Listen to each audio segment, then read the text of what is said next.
ఇవాళ శివపూడి గ్రామంలో మనం గతంలో చేసిన పనులు ఏవైతే ఉన్నాయో, అభివృద్ధి పనులు ఏవైతే ఉన్నాయో, ఆ అభివృద్ధి పనులు ప్రజల యొక్క స్వీయ అనుభవంలో ఉన్నాయి.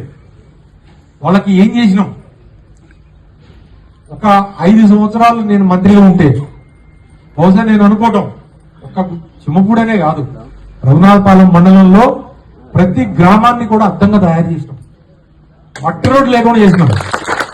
లక్షలాది రూపాయలు అనేక నిధుల్ని అనేక రకాలుగా మనం ఎన్ఆర్ఈజీఎస్ నిధులు కానీ, లేకపోతే నా మొత్తం సిడిపి నిధులు కానీ, లేదా సుడా నిధులు కానీ, లేదా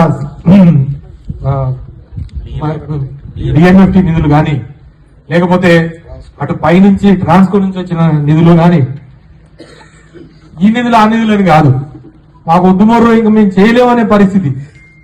అంత అభివృద్ధిని మనం మండలంలో చూపించినాం, ప్రతి గ్రామంలో కూడా. ఎవరైనా ఏమన్నా ఇంకా డబ్బులు ఉన్నాయా, ఇంకేమన్నా రోడ్లు ఏమైనా కావాలంటే ఇంకేడున్నాయి సార్ రోడ్లు, నేను ఎత్తికెత్తి అయిపోయినాయి అన్ని కూడా.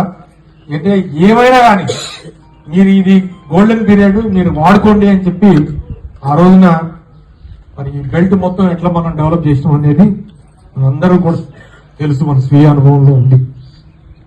ఇవాళ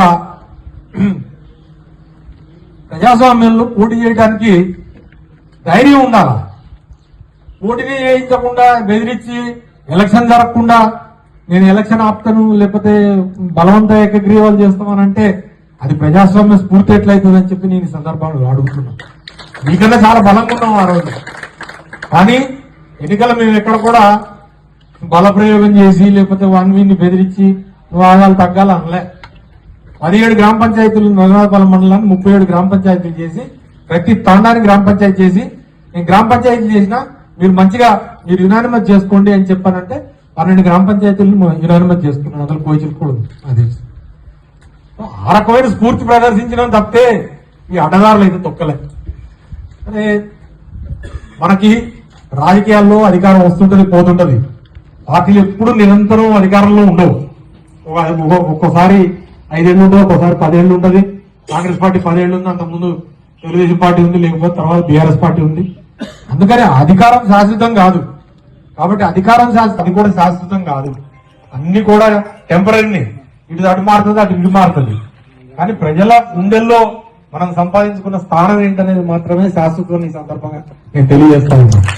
ఆ స్థానం తిమ్మపూడిలో నాకు ప్రస్ఫుటంగా కడప మీద గులాబీ జెండా ఎగురుతుందని నేను ఇంత కాన్ఫిడెన్స్ గా ఎందుకు చెప్తున్నానంటే ప్రజల్లో ఉన్న ఆ యొక్క అభిమానం కాబట్టి, మనం చేసిన మంచి పనులు కాబట్టి. మనం ఎక్కడ ఎన్నడేం తప్పు చేయలే. మనం కాళ్ళ ఎగరేసుకొని ధైర్యంగా ఓటాడవచ్చు. ఆత్మన్యూనతా భావంతో మనకు కష్టాలు ఉన్నాయి, కష్టాలు ఎందుకుంటాయి? కష్టాలు ఉంటాయి, సుఖాలు ఉంటాయి, చీకటి ఉంటుంది, వెళ్తూ ఉంటుంది, అన్ని ఉంటాయి. కాబట్టి అధికారం లేకపోతే డీలో పడాల్సిన అవసరం లేదు. మీ వెనకాల అజయన్ ఉన్నాడు, బీఆర్ఎస్ పార్టీ ఇది. కాబట్టి మనం పని చేసుకోవాలి. ఇందాక వెంకటేశ్వరరావు గారు చెప్పారు, మనం పార్టీలకు అతీతంగా పనిచేసినాం. ఈ గ్రామ పంచాయతీలు మన సర్పంచ్ లేకపోయినా కూడా, సర్పంచ్ లేకపోయినా ఉప సర్పంచ్ ఉన్న మొత్తం వార్డు ఉన్నా కూడా మన కోటపాడేమన్నా ఆపినమా? ఆపలే. ఈ చిమ్మపూడికి ఎంత డెవలప్మెంట్ జరిగిందో కోటపాడు కూడా అంతే డెవలప్మెంట్ జరిగింది. ఇంకా ఇంకేమైనా కావాలంటే ఇంకేమి ఇస్తామన్నా, ఇంకేడయ్యాను రోడ్లు అంటారు. ఫస్ట్ టైం నేను కోటపాడులో ఎమ్మెల్యే ఎంటర్ అయినప్పుడు కాలు పెట్టినప్పుడు చిమ్మపూడి కోటపాడు ఎట్లున్నది ఎస్సీ కాలనీలు మీరు వెళ్ళి చూడండి. అద్దం లెక్క మనం అక్కడ తయారు చేసినాం. వాళ్ళ ఆత్మ గౌరవాన్ని పెంచే విధంగా అన్ని కార్యక్రమాలు చేసినాం. పడితాపురం బీటీ